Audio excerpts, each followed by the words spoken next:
Today we're doing the first mod on our Duramax and AFE Momentum cold air intake. Stick around.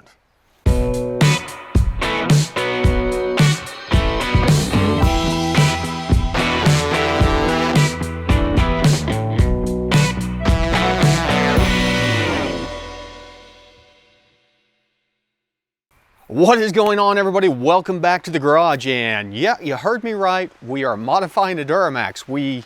If you've been following me on Instagram, you may have noticed that I kind of hinted around at some pictures and stuff like that. And I'll break the truth to you guys.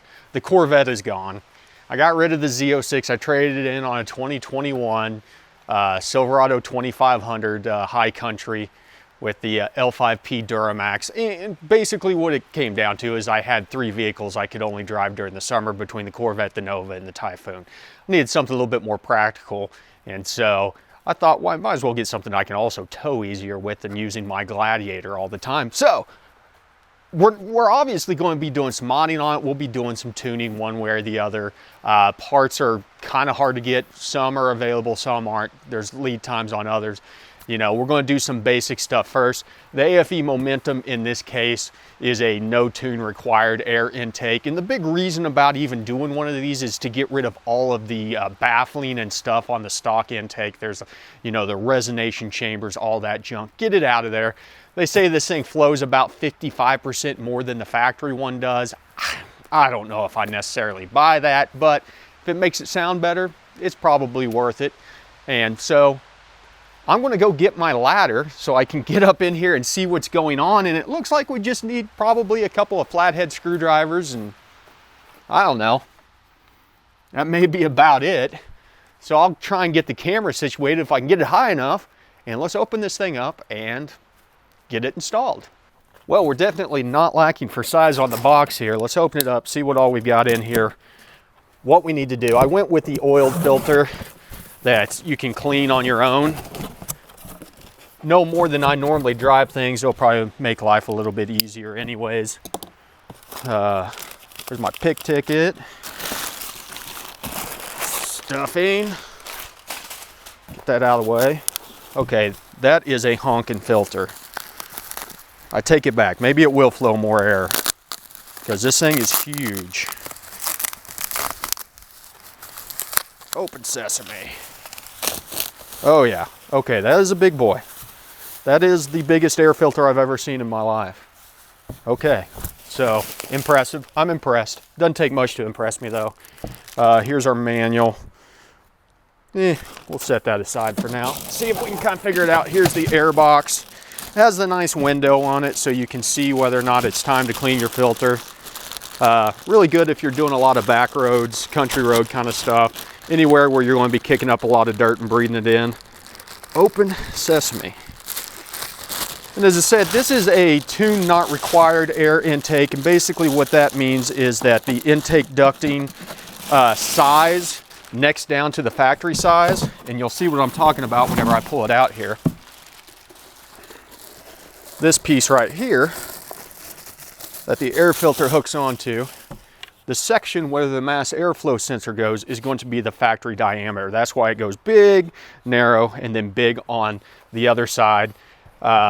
And by making this the factory diameter on there, it means that it's going to read the same as the factory intake tubing. The rest of it doesn't really matter on a mass airflow.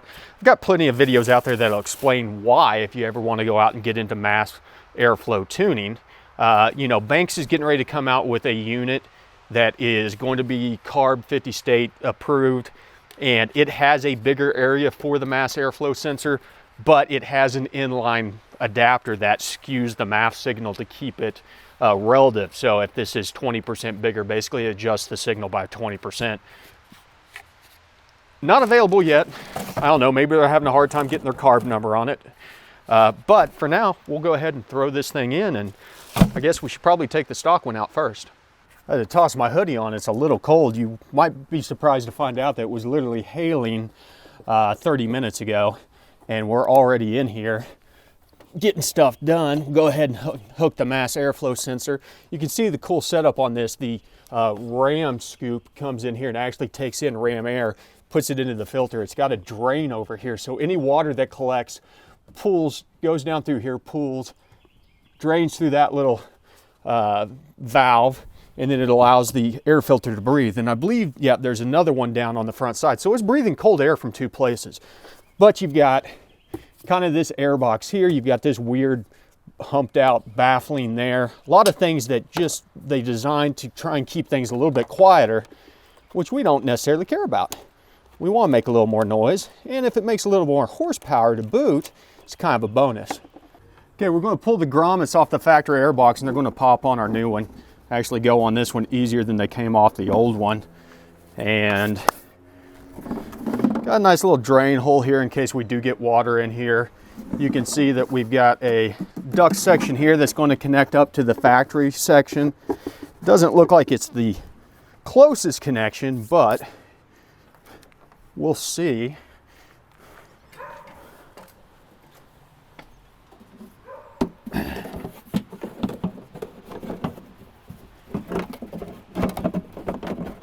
Okay, yep, the factory duct fits right in there over inside of it. There we go. And then there's a bolt where the factory one was mounted right there that we'll be reusing. That is quite a bit bigger. Okay, next comes our big filter, our ginormous filter. Ugh. Slide it in. And it's got a rubber gasket on it, so you want to push it all the way in. Let's go ahead and get this out of the way. There we go. We've got a bigger clamp that goes on the outside to hold the filter in place. So let's go ahead and get it. You know what? I think I'm going to do it like this. Make it easier to get if we don't have a tall ladder in place. That's going to be an 11 millimeter.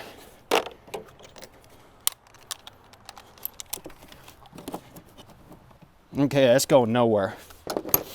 There's a couple holes over here on the side. There's actually a plug that's going to go in that. I'm not sure what it's for, why they did it, but it's there. So now we're coming in for our rubber boot here on the intake throttle.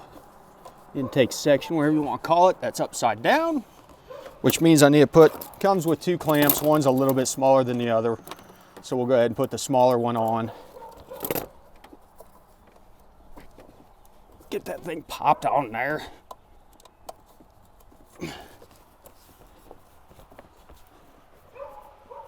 Okay, that's general area.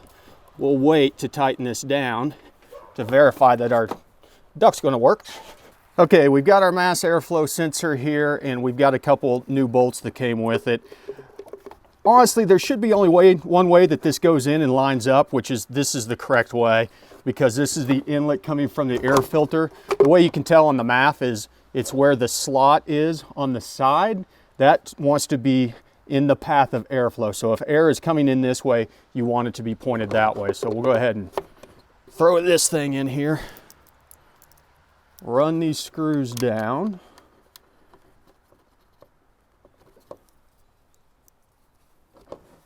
See if I can drop one of these into my engine bay. Thank goodness for the shakes for the trimmers. There we go.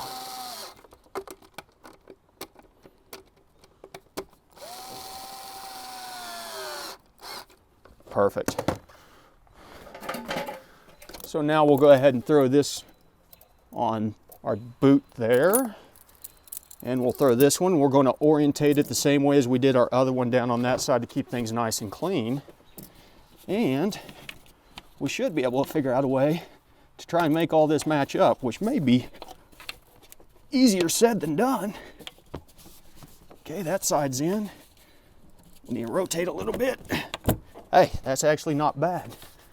So we've got our gasket. It's going to go on here to make it match up to the factory cold air.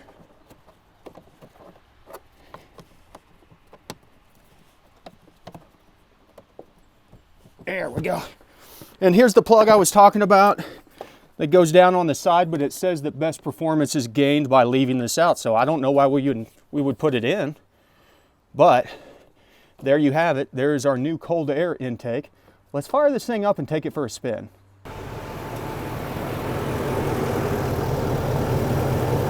Right away at idle, I can't say that I can tell any difference. So idling, I think you're going to be fine. The sound level is going to be the same. The big question is, what's it going to sound like whenever we take it down the road, and if it's going to make any difference. Okay, first, let me apologize for the crappy view. I can't find my suction cup mount, so we'll just have to live with it for now until I can get another one.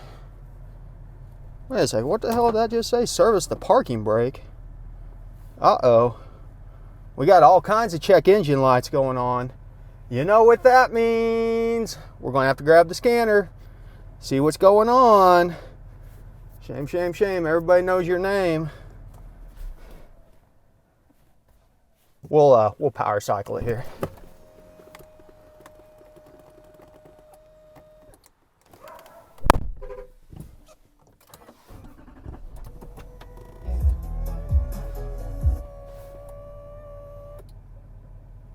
Okay, that went away. We still have a check engine light. I have a sneaking suspicion it probably is just mad that we unplugged the mass airflow sensor, and would probably go away on its own. So we'll drive it a little bit and see what happens.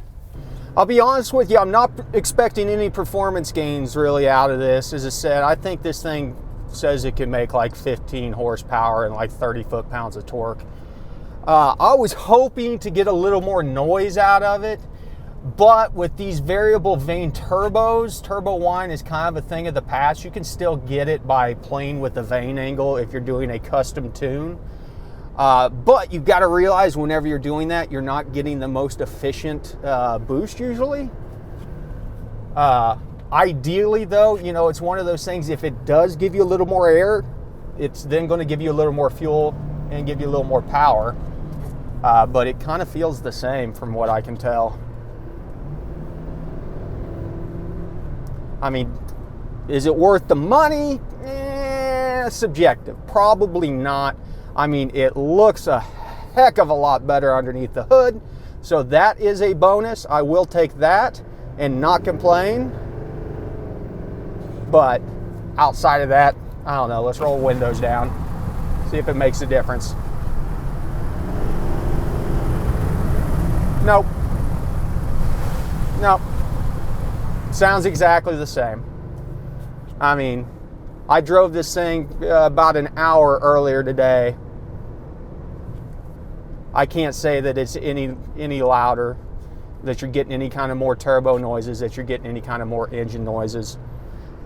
So, I don't know. You guys tell me what you think. Is it worthwhile doing a cold air intake like this? You know, my thought process is most of the time your air intake is not your restriction on your engine. You know, even with the turbo setup, maybe more so, but most cases it's going to be things like your heads, your camshaft, all that fun stuff. In this case, whether or not it's, you know, back pressure on the exhaust side, all of those are going to play into airflow more than any air intake for the most part. Now, this thing is ginormous. I could have pulled out the factory flat air filter to get a better idea of the surface area, but I'm guessing this has at least, you know, well, they say it flows 55% more air. It probably has at least 55% more surface area. The question, though, begs to be asked, when they say it flows 55% more air, is that maximum air if it were like in a test rig that they're using to see how much air that it flows? Because I guarantee you this truck is not breathing in 55% more air over the factory. Just, it's not, there's no way. If you think about the amount of air that this thing breathes in, and the horsepower that this thing makes stock, which is, I don't know, about, say 450 horsepower or so, if it could breathe in 55% more air on this setup, you would have 55% more power. Air, fuel, power, all that stuff equates. There's just no way in hell that this thing is breathing in 55% more air. Let's shut this thing down again and see if this check engine light clears. If it does, we'll go ahead and wrap this video up. I'll be anxious to see what you have to say in the comments about your thoughts on the process. And if it doesn't, we probably, we need to hook up the scanner.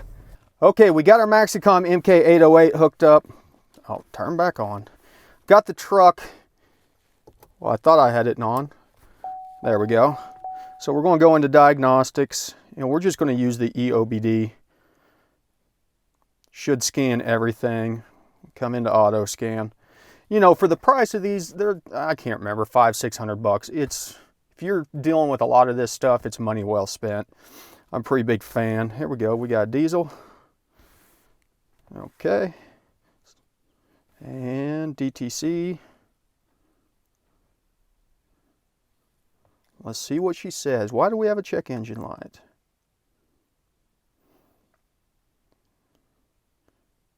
Intake air temperature sensor, circuit bank 1 high. Did I unplug an intake air temp sensor? That should be in the mass airflow. Why is it not letting me clear the DTC?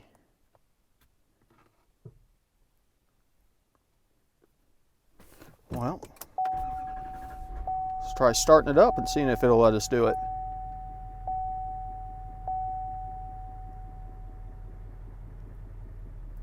Still have the check engine light.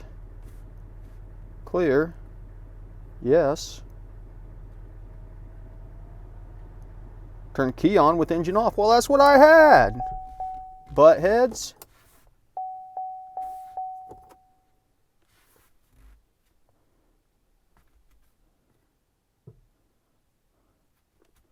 Funny thing about it though, if you just notice whenever it pulled up, the current one was gone. We have a permanent on there now. Okay, so the current one's gone. We should be able to start it up now.